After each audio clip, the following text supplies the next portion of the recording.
I had an ex-girlfriend whose mom, I think, probably liked me more than my girlfriend. Not in like a romantic way. She was just like, I really want you to be my son-in-law kind of thing. And she said to me at one point, oh, Chad, you're a 1 in a million. I was like, really? Have you met 1 million people? Is that actually possible? So what I want to unpack in this video is this idea that I think culturally is easy to agree with. Lean into your strengths, right? So like, do what you're good at, strengthen your strengths. The idea there's even tests about it, the Strengths Finder, which is actually one of my favorite personality tests. But like concretely how? Like what do I do mechanically to, if I want to ditch mediocrity and actually become 1 in a million, how do I do that? Now this idea is, see, I really told you like not 1 in a million.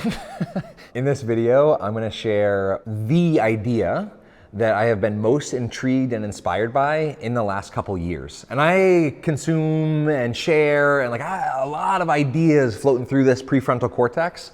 This idea for some reason ignited me. And the person who planted it in my brain, Cole Fink, and I actually had a back and forth that was like, it was the loudest text conversation that I've ever had. He's based in Australia. It was like nighttime, morning time or something.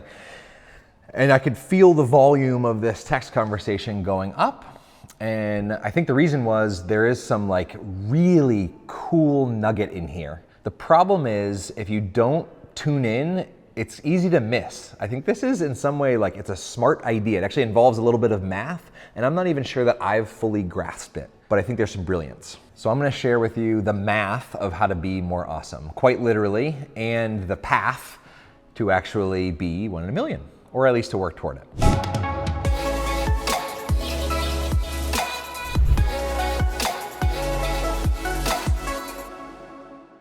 Humans of New York. When I first discovered it, one of my favorite initiatives, if you haven't seen it, this lovely person, Brandon Stanton, wanders around New York City and other places and simply takes photographs of people and has a conversation with them and then posts their photo or puts it in a book with a little quote or a segment taken out of their conversation.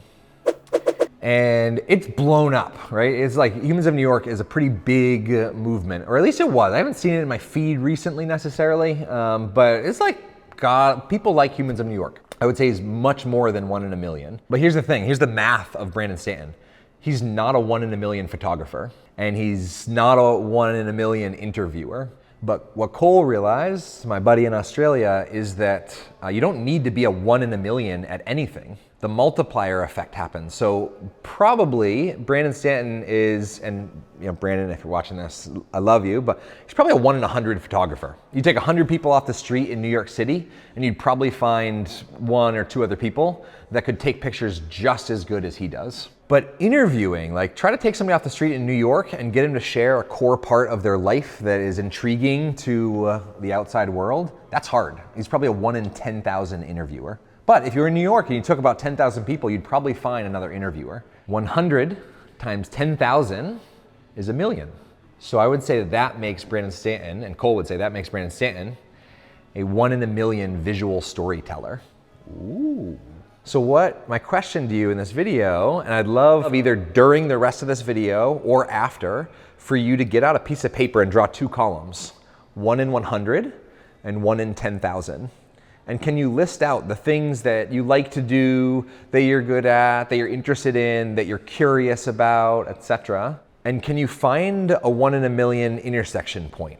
So maybe you're a 1 in 100 scuba diver, but you've been weaving baskets for 30 years. And so if you were leading workshops on underwater basket weaving, you could be the 1 in a million underwater basket weaver that people would pay thousands and thousands of dollars to make their special baskets in the Atlantic with you, right? I don't know what your intersection points are, but if you're trying to figure out what you're passionate about, especially, you know, at the age of who's watching these videos, I don't know, like you could be 30 years into your trajectory and you're not really searching anymore, or you could be looking for that second career, or you could be just coming out of college looking for what you're passionate about. And I think that there's something, some really brilliant wisdom Elizabeth Gilbert shares here, right? If you can let go of your passion and follow your curiosity might just lead you to what you're passionate about. And so I think that this 2-column, what are you 1 in 100 at, and what are you 1 in 10,000 at? And if you don't want to shoot for 1 in a million and you don't think you're that good, First of all, I disagree. Second of all, you can make your columns 1 in 100 and 1 in 1,000, or 1 in 10 and 1 in 1,000, right? If you want to start smaller, feel free to do that. But I think this method of finding what is your intersection point and your multiplier effect has the ability to create some really cool clarity for what path you might want to pursue in life. Especially if you're somebody who's creative and intrapreneurial or entrepreneurial and you're building things and creating things, what's your intersection point? I would super love to know what your intersection point is or what you're kind of thinking about if you drop in the comments. No bragging, no humility, no judgment to what it is. Just say like, what about this and this? And maybe you and I can have a little back and forth in the comments and see if we can come up with your 1 in a million visual storyteller, Humans of New York level idea. If this video is a little like almost overwhelming or too big for you to bite off right now, you might really love to start small with this video on how to make people like you in 90 seconds. I'm Chad Littlefield. Have an awesome day.